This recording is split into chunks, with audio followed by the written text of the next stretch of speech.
સમાચાર પ્રાપ્ત થઈ રહ્યા છે સુરેન્દ્રનગરથી। સુરેન્દ્રનગરમાં સસ્તા અનાજના કાળા કારોબારનો પર્દાફાશ થયો। લક્ષ્મીપરા વિસ્તારમાં અનાજનો જથ્થો સગે વગે કરતા 6 શખ્સ ઝડપાયા। ઘઉંના 20, ચોખાના 7 અને ચણાના 5 કટ્ટા જપ્ત કરવામાં આવ્યા। સરકારી અનાજના જથ્થા અને બોલેરો કાર મળી 3.37 લાખનો મુદ્દામાલ જપ્ત કરવામાં આવ્યો છે, તો 6 શખ્સોની અટકાયત પણ કરવામાં આવી છે।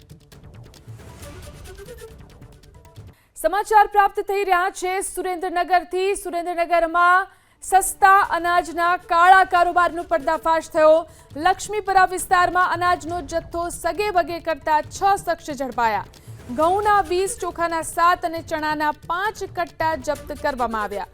સરકારી અનાજના જથ્થા અને બોલેરો કાર મળી 3.37 લાખનો મુદ્દામાલ જપ્ત કરવામાં આવ્યો છે, તો 6 શખ્સોની અટકાયત પણ કરવામાં આવી છે।